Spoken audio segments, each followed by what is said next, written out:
Multi-shot direct fire artillery like the Dowie organ gun can have a hard time finding its place in multiplayer. Oftentimes the single shot cannons are more cost effective for like this or the Hellblaster polygun, but today Ceramation taking it in the cramped conditions of Glacial Lake does mean that lower range won't be so much of a hindrance, and that good single target damage, 68 armor piercing on each of those shots, is going to do a decent job of hitting some of this elven infantry here on Glacial Lake. We're already getting to the fun, so let's take a look at these builds. We've got a Rune Lord leading the way for Ceramation's Dwarfs. Dwarf Warriors and Miners charges already unleashed their charges, exploding some White Lions and Swordmasters. We've also got the Scions of Mathlan, ROR Spears, interesting choice, but the rest is all armor-piercing infantry, which definitely makes sense from the High Elves. I've also got a Mage of Shadows here on a Chariot, which is a decent pick. We've got some Vanguard Illyrian Reavers there in the corner to go after artillery, but nice interception from Ceramation, kind of being prepared for that. He's got defensive positions of Dwarf Warriors, Slayers mixed in here as well. Some Thunderers defending. Backline also, Dragonback Slayers there. Looks like those Thunderers about eat a bit of shades. Organ Guns teeing off on the infantry, and the Rune Lord just kind of protecting. So let's get things going. I'm going to keep the, well, we can keep the selection marker up on the Organ Gun so you can see where it's targeting in the background there as Tyrion moves in. With Sunfang there, and a bit of shades just to try and wreck those Thunderers as quickly as possible. Definitely makes sense. Swordmaster's also pushing through there. Dwarf and Infantry definitely going to suffer pretty badly, but the High Elves are kind of overblobbing a little bit here. Definitely serious overblobbing in the front line. Like, these Swordmasters could have peeled through the gaps and gone up after those Dwarf Warriors and not necessarily subjected themselves to so much artillery fire, but the Organ Gun firing into a blob like this, oh man, because the shots actually penetrate, can hit multiple models, it can do some hilarious damage and end up just wrecking a unit of Swordmasters. Some White Lions there, the Goblobber also contributing that Discourage effect. Not going to be super impactful initially on the High Elves, but certainly as the units get more tattered, it can help them kind of get over that hump to actually rout, right? Anyway, the Rune Lord just getting bypassed mostly. Tyrion also probably should be hunting the Rune Lord, to be honest. He definitely has the combat stats and the speed to just punish him very, very badly. But even still, the build composition from High Elves is definitely fairly solid. All these armor-piercing infantry units going to be pushing through and doing a good job of cleaning up various things. Dragonback Slayers getting mixed up with Swordmasters. Definitely not great for the Slayers, although they will trade okay here, certainly. I mean, armor-piercing anti-infantry elite stats. Not that the armor-piercing matters, but certainly just the elite stats in of themselves. Swordmasters should do just fine.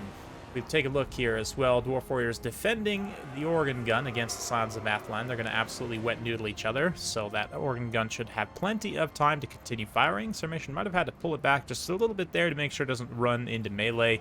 Sometimes the direct line of fire units can have issues where if they don't have line of sight on a unit, they will just walk forward, oftentimes walking into melee, so it's definitely something to be aware of. But Dwarfs kind of forming some additional lines of defense here as the High Elves push through.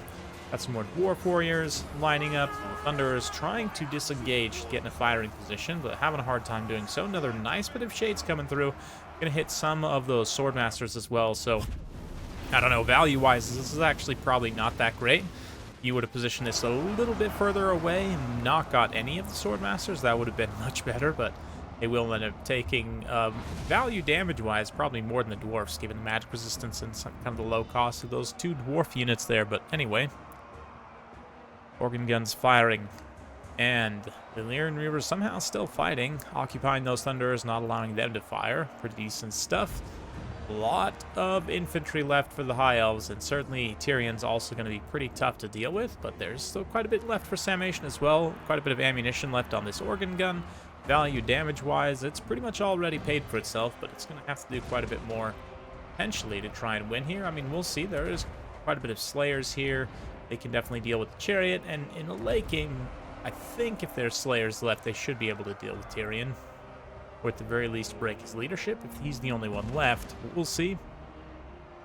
We shall see. Organ Gun gets some effective contact there, and the Mage, on the Mage, I should say, and back to the organ gun itself, that is one benefit of this kind of damage profile here.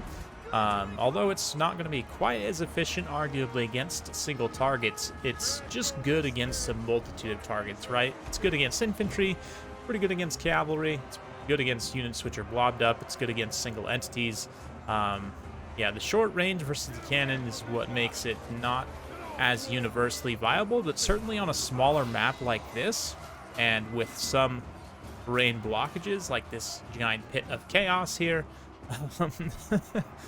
you know, you can defend this relatively well and make use of its high damage output.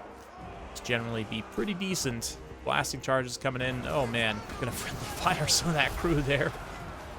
And also do some damage to the Scions, but Tyrion, sensing that this is kind of the main piece that will bring Dwarfs victory at this point, is going to try and come through and take it out, but he can only kill a few of the crewmen at a time, and it will continue firing. And meanwhile, these other Dwarf infantry here, the miners, Dwarf warriors, end up just winning out on leadership, with the Slayers helping to defend there. The Goblobber also manages to stay online, so the artillery defense, although it was looking pretty dicey there for a minute, does manage to hang on.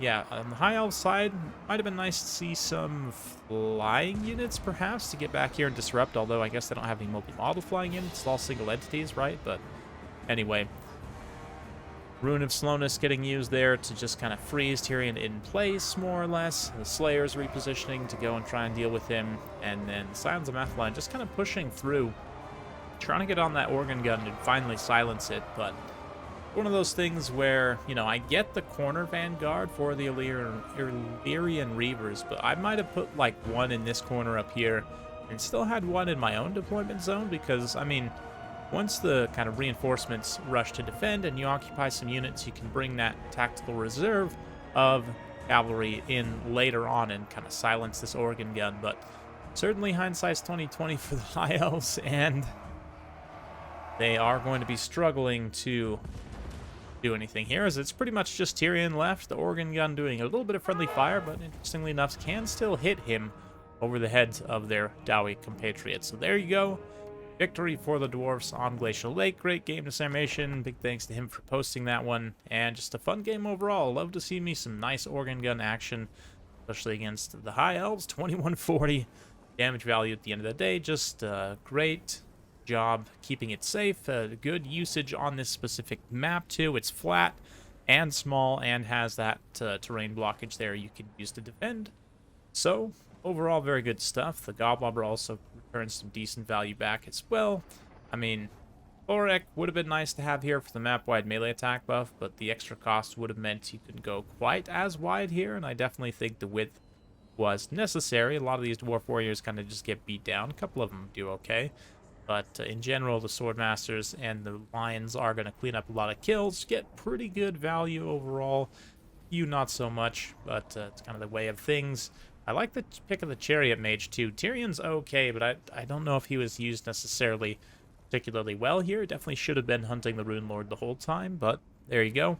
Hopefully you guys enjoyed watching this. If you do like this sort of content, be sure to like, subscribe, hit that bell notification. Every time I upload a new video, you'll be notified. Thanks again. See you next time.